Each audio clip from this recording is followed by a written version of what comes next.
Assalamualaikum warahmatullahi wabarakatuh.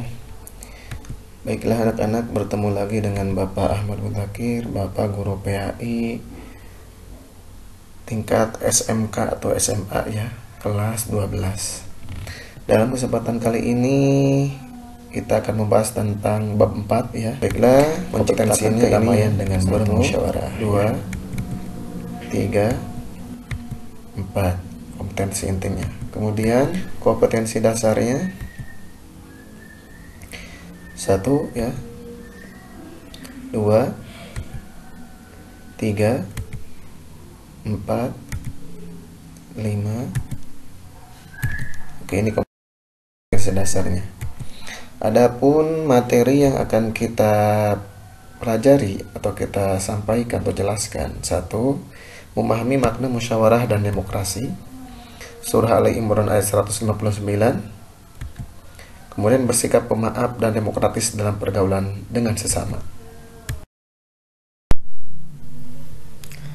Baiklah, kita langsung saja ke materi ya. Memahami makna musyawarah dan demokrasi. Musyawarah berasal dari kata bahasa Arab yaitu syawaro atau syawara ya, yang artinya berunding, urut rembuk ya, urun rembuk atau mengatakan dan mengajukan sesuatu. Berunding, urut rembuk dan mengatakan dan mengajukan sesuatu. Atau tukar pikiran ya. Tukar pikiran atau perundingan dengan tujuan untuk mencapai mufakat atau persetujuan. Jadi biasanya berkumpul, kemudian tukar pendapat atau pikiran tentang suatu masalah, kemudian biasanya hasil terakhirnya bakal ada mufakat. Tujuan melakukan musyawarah yaitu mendapatkan kesepakatan bersama sehingga keputusan akhir yang diambil dapat diterima dan dilaksanakan semua anggota dengan penuh rasa tanggung jawab. Ketika sudah ada mufakat, biasanya suka ada satu putusan akhir ya tentang masalah tersebut, jalan keluarnya, sehingga mau tidak mau semua anggota harus menjalankannya dengan rasa tanggung jawab, karena itu hasil musyawarah. Kemudian membuka pintu kesulitan dan memberikan kesempatan untuk melihat masalah dari berbagai sudut pandang sehingga keputusan dihasilkan sesuai dengan persepsi setiap anggota. Jadi jangan sampai gini ya, ketika bermusyawarah harus dengan yang ahlinya. Misalkan musyawarah tentang fikih, maka kumpulkanlah orang-orang yang ahli fikih. Jangan sampai bermusyawarah itu dia permasalahan tentang masalah fikih, tapi yang datang di musyawarah itu tidak mengerti tentang hukum fikih. Itu kacau sekali ya. Kemudian demokrasi. Demokrasi berasal dari bahasa Yunani yaitu demos, yang artinya penduduk, kemudian kratos yang artinya kekuasaan. Jadi demokrasi dapat diartikan kekuasaan ada di tangan rakyat ya, termasuk Indonesia juga demokrasi ya. Konsep kekuasaan rakyat dalam demokrasi didefinisikan sebagai pemerintah dari rakyat, oleh rakyat dan untuk rakyat. Jadi dipilih oleh rakyat ya, dipilih oleh rakyat untuk rakyat gitu ya. Pemerintahannya untuk rakyat, dipilih oleh rakyat dan untuk rakyat. Konsep tersebut pada akhirnya telah menjadi indikator bagi perkembangan politik di suatu negara, khususnya di Indonesia ya. Kita memilih pemerintahan atau suatu pemimpin oleh rakyat dan untuk rakyat. Demokrasi berdasarkan KBBI yaitu suatu bentuk atau sistem pemerintahan di mana seluruh rakyat ikut serta dalam pemerintahan, yaitu melalui perantara wakil-wakil terpilih mereka. Ini ya, kita memiliki wakil DPR ya, itu kan perwakilan rakyat juga. Seharusnya jangan sampai gini, kita sebagai rakyat ya memilih wakil yang terpilih oleh kita itu berdasar keuangan, uang ya. Siapa yang ngasih uang itu yang dipilih, jangan sampai kayak gitu. Akhirnya ketika dia sudah menjadi seorang wakil yang sudah kita pilih ya, dan dia tidak amanah, malahan kita menyalahkan Kan sesuatu yang dipilih oleh uang itu pasti dia yang pertama kali yang dia inginkan itu gimana cara mengganti uang tersebut. Jadi ketika memilih wakil benar-benar harus sesuai dengan hati nurani kita, ya. Kalau misalkan bingung kita bisa salat istikharah dan lain-lain. Atau suatu gagasan atau pandangan hidup yang mengutamakan persamaan hak dan kewajiban serta perlakuan yang sama bagi semua warga negara. Hak dan kewajiban harus sama bagi semua warga negara. Kemudian ya, surah Ali Imran ayat 159. A'udzu billahi minasyaitonir rajim. Bismillahirrahmanirrahim. Fabima rahmatin minallahi linta lahum walau kunta faddan ghalidal qalbi lan faddu min hawlik fa'fu anhum wastaghfir lahum wasyawirhum fil amr فَإِذَا أَزَمْتَ فَتَوَكَّلْ عَلَى اللَّهِ إِنَّ اللَّهَ يُحِبُّ الْمُتَوَكِّلِينَ. Yang artinya, maka berkat rahmat Allah engkau Muhammad berlaku lemah lembut terhadap mereka. Sekiranya engkau bersikap keras dan berhati kasar, tentulah mereka menjauhkan diri dari sekitarmu. Karena itu maafkanlah mereka dan mohonkanlah ampunan untuk mereka dan bermusyawarah dengan mereka dalam urusan itu. Kemudian apabila engkau telah membuat tekad, maka bertawakal kepada Allah. Sungguh Allah mencintai orang-orang yang bertawakal. Jadi ini surah ini tentang musyawarah, ya.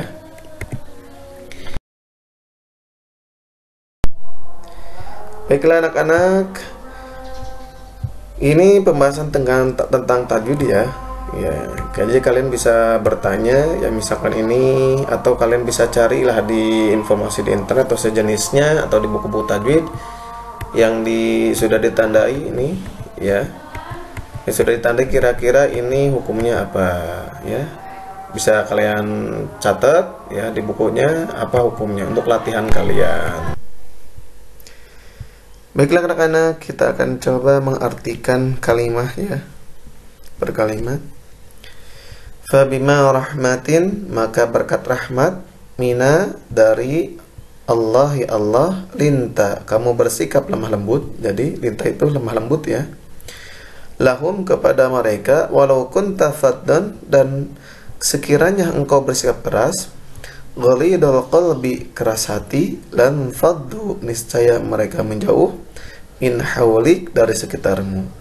Fa'fu anhum, maka maafkanlah mereka, wastaghfir lahum, dan mohonkan ampunan untuk mereka, wasyawirhum, dan bermusyawarah dengan mereka, fil amr, dalam urusan itu. Kemudian faida apabila azamta kamu telah membulatkan tekad, fatawakkal bertawakallah, Allah kepada Allah, inna sungguh Allah yuhibbu mencintai al-mutawakkilin. Adapun kandungan surat Al-Imran ya, surah ayat 159, yaitu Allah merahmati orang-orang bersikap lemah lembut nih. Allah merahmati orang yang bersikap lemah lembut, dan bahkan kelembutan sikap yang dimiliki oleh seorang hamba merupakan rahmat dari Allah. Sifat ini khususnya dimiliki oleh Rasulullah sallallahu alaihi wasallam ya. Kalau kita sebagai manusia ya, ketika orang lain mendolimi suka terbawa emosi, tapi Rasulullah itu saking sabarnya ketika didolimi pun dia tetap bersikap lemah lembut. Kemudian seseorang yang memiliki perilaku keras dan berhati kasar akan dijauhi dan dibenci oleh orang-orang sekelilingnya. Ingat ya, orang yang memiliki akhlak, berarti ini akhlak jelek nih, perilaku yang keras, berhati kasar gitu ya, itu akan dijauhi oleh orang sekelilingnya. Sebaliknya, orang yang ramah dan lemah lembut akan disukai dan dihormati orang lain, gitu ya. Jadi kalau yang berperilaku keras dan berhati akan dijauhi, orang yang lemah lembut akan disukai dan dihormati orang lain. Itulah sebabnya Rasulullah menyatakan bahwa senyum itu ibadah, karena senyuman menunjukkan keramahan seseorang. Senyuman dapat memancarkan daya tarik tersendiri, menimbulkan kesan positif bagi orang-orang di sekitar. Jadi ketika bertemu dengan teman kita gitu ya, jangan sembarang orang. Ketika bertemu sama orang, senyumin semuanya gitu ya. Orang yang kita kenal kita senyum gitu ya. Senyum, salam, sapa. Kemudian Allah menganjurkan kepada Rasulullah untuk memaafkan dan memohon ampunan kesalahan sahabatnya agar kita selalu berada dalam kedamaian hidup. Itu Rasulullah. Untuk kita sendiri, kita harus memaafkan sesama manusia ketika manusia tersebut memiliki kesalahan kepada kita. Kemudian lakukan musyawarah dalam menyelesaikan suatu urusan. Jadi ketika ada masalah pun dalam kehidupan kalian, lakukan hal dengan musyawarah agar terbentuk keputusan yang adil untuk kepentingan bersama dan dapat dipertanggungjawabkan.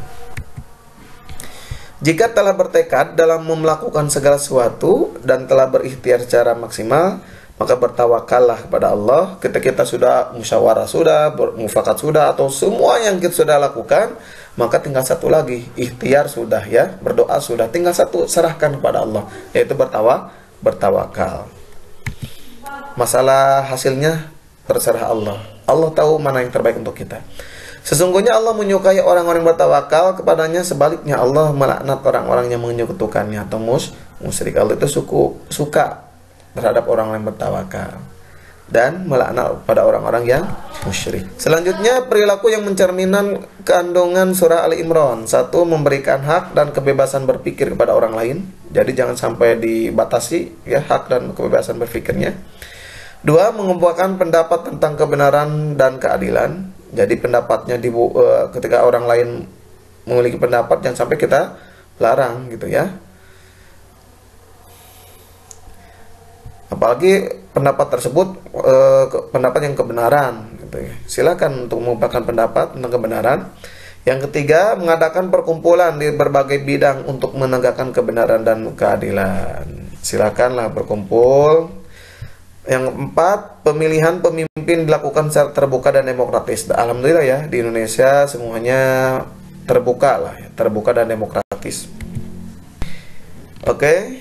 Kemudian firman Allah tentang musyawarah ya pada surat An-Nisa ayat 59. Tadi Ali Imran ayat 159. Sekarang An-Nisa ayat 59 ya. A'udzubillahi minasyaitonirrajim. Bismillahirrahmanirrahim. Ya ayyuhalladzina amanu atti'ullaha wa atti'ur rasul wa ulil amri minkum. Fa in tanaza'tum fi syai'in farudduhu ila Allahi wa rasuli in kuntum tu'minuna billahi wal yawmil akhir. Dzalika khairu wa ahsanu wa ta'wila. Artinya, wahai orang beriman, taatilah Allah dan taatilah Rasul dan ulil amri ya, yang memegang kekuasaan di antara kamu. Kemudian jika kamu berbeda pendapat tentang suatu, maka kembalikanlah kepada Allah dan Al-Quran dan Rasulnya, sunnahnya. Jika kamu beriman kepada Allah dan hari kemudian, yang demikian itu lebih utama bagimu dan lebih baik akibatnya. Jadi misalkan kalau ada perbedaan pendapat di antara ulil amri dengan kita semuanya, ya, tinggal kembalikanlah kepada Allah, yaitu pada Al-Quran dan hadisnya ya.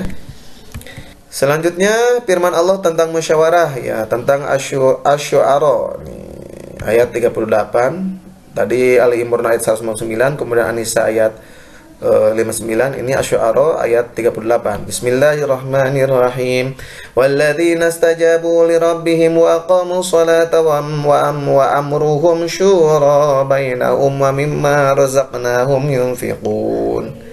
Dan bagi orang-orang yang menerima mematuhi seruan Allah ya dan melaksanakan sholat, sedang urusan mereka diputuskan dengan musyawarah antara mereka, dan mereka menginfakkan sebagian dari rezeki kami berikan kepada mereka. Jadi ini musyawarah sangat penting sekali ya. Oke, bersikap pemaaf dan demokratis dalam pergaulan dengan sesama. Oke, ini sebelumnya ya, bab sebelumnya itu tentang berpikir kritis ya, Ali Imran ayat 190, 191. Kemudian surat Ali Imran ayat 199. Ini adalah sebenarnya implementasinya kepada masyarakat kita ya. Berpikir kritis ya, jangan sampai berpikirnya ya hanya mengutamakan emosi saja ya. Jadi sebelumnya kan kita analisis, itu kan berpikir di situ semuanya dianalisis semuanya, tak kalau ada masalah ini benar apa enggak, sumbernya gimana ya. Kalau di dalam Al-Quran itu tabayun lah ya. Jadi cari dulu kebenarannya atau benar atau tidak, sehingga itu akan bersikap lemah lembut, kemudian berlaku demokratis dan musyawarah. Ya, ini adalah masyarakat. Semuanya harus dimiliki oleh masyarakat, ya, berpikir kritis, bersikap lemah lembut, berlaku demokratis atau musyawarah. Alhamdulillah ya, materi dari awal sampai akhir telah selesai. Semoga ada manfaatnya. Akhirul kalam, wassalamualaikum warahmatullahi wabarakatuh.